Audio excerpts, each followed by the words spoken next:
Hello viewers, অচিন্ততার free coaching চ্যানেলে তোমাদের সকলকে স্বাগত জানাই। আজকের এই ভিডিওটিতে তোমরা যারা ক্যালকাটা ইউনিভার্সিটিতে বিএ হিস্ট্রি অনার্সে ফোর্থ সেমিস্টারে পড়ছো, তোমাদের যে CC8 পেপারটি রয়েছে প্রাক আধুনিক যুগের ইউরোপ, এই পেপারটির একটি গুরুত্বপূর্ণ ইম্পর্টেন্ট প্রশ্ন আমস্টারডাম। 5 নম্বরের ইম্পর্টেন্ট প্রশ্ন 2024-এর সাজেশন অনুযায়ী।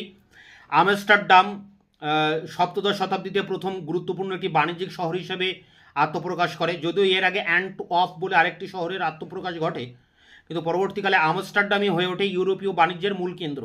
এই প্রশ্নটির উত্তর নিয়ে আলোচনা করব এই ভিডিওটিতে। দেখো, উত্তরটি তোমরা এইভাবে লিখবে: নেদারল্যান্ডের বিদ্রোহ ও ওলন্দাজদের স্বাধীনতা যুদ্ধ ইউরোপের ষোড়শ শতাব্দীর ইতিহাসের অন্যতম ঘটনা। এই যুদ্ধের ফলেই নেদারল্যান্ড ও হল্যান্ডের যুক্ত প্রদেশ বিরাট বাণিজ্যিক দেশে পরিণত হয়।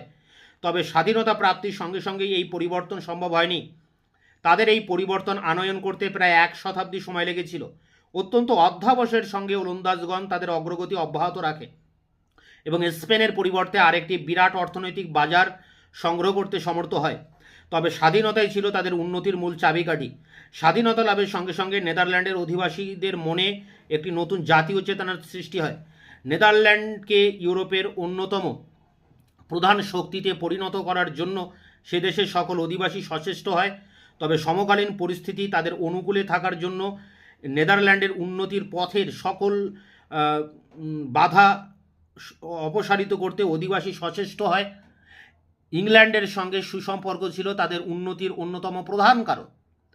বাণিজ্যের ক্ষেত্রে এই দুটি দেশের মধ্যে তখন প্রতিদ্বন্দ্বিতার পরিবর্তে সহযোগিতার সম্পর্ক স্থাপিত হয়েছিল।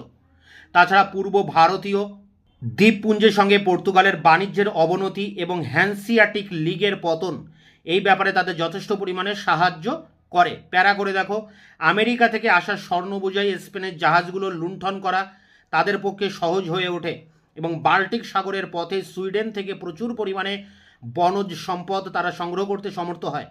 নেদারল্যান্ডের অধিবাসীরা প্রকৃতিগতভাবেই নিরলস, পরিশ্রমী এবং কষ্ট সহিষ্ণু। স্বাধীনতা লাভের পর তারা ঔপনিবেশিক সাম্রাজ্য বিস্তারের দিকে বিশেষ দৃষ্টি দিতে শুরু করে। ইংল্যান্ড ও ফ্রান্সের প্রতিদ্বন্দ্বিতায় অবতীর্ণ না হয়ে তারা প্রাচ্য দেশে উপনিবেশ বিস্তারের সুযোগ খুঁজতে শুরু করে। সিংহল ছাড়াও পূর্ব ভারতীয় দ্বীপপুঞ্জের একটি বিরাট অঞ্চলের উপর ধীরে ধীরে তাদের কর্তৃত্ব স্থাপিত হয়। ফলে মশলার ব্যবসা প্রায় একচেটিয়াভাবে তাদের হস্তগত হয়। ইউরোপের সকল দেশেই তখন মশলার খুব চাহিদা থাকায় আমস্টারডাম, এখানে নেদারল্যান্ডের রাজধানী আমস্টারডাম ও তার প্রতিবেশী রটারডামের অর্থনৈতিক গুরুত্ব দ্রুত বৃদ্ধি পেতে থাকে। বিশেষত হীরা, মণি, মুক্তা ও মূল্যবান পাথরের ক্রয় বিক্রয় কেন্দ্র হিসাবে অল্প দিনের মধ্যে যথেষ্ট সুনাম অর্জন করে। এই সময় অভ্যন্তরীণ বাণিজ্যের ক্ষেত্রেও নেদারল্যান্ড খুবই উন্নতি করে। কৃষি সম্পদ ছাড়াও হেরিং মাছের একচেটিয়া ব্যবসা ওলন্দাজদের অর্থনৈতিক অবস্থাকে আরও সমৃদ্ধ করে তোলে।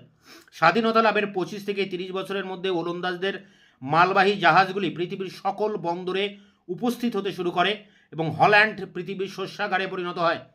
বাণিজ্যিক কারণে পৃথিবীর অন্যান্য দেশের জাহাজগুলো হল্যান্ডের বন্দরগুলোতে আসতে বাধ্য হয়। আমস্টারডামের ব্যাংক ইউরোপের ব্যাংকে পরিণত হয়। এই সময় লন্ডন শহরে মাত্র একটি ব্যাংক স্থাপিত হয়েছিল, কিন্তু নেদারল্যান্ডের প্রায় সব বড় শহরগুলোতেই ব্যাংকের একাধিক শাখা স্থাপিত হয়েছিল। তো এই ছিল নেদারল্যান্ডের আমস্টারডামের গুরুত্ব বিশ্ব বাণিজ্যের প্রেক্ষাপটে। এটি ইম্পর্ট্যান্ট একটি টিকা, তোমরা এটি সংগ্রহ করে পরীক্ষার জন্য প্রস্তুতি নাও।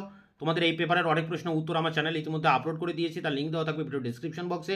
এছাড়া যে 2-1টি প্রশ্ন উত্তর এখনও দিতে পারেনি, তা খুব দ্রুত তার অ্যান্সারগুলো তোমাদের সামনে এনে হাজির করব। ততক্ষণে তোমরা চ্যানেলকে সাবস্ক্রাইব করে রাখবে, বন্ধুদের কাছে শেয়ার করবে।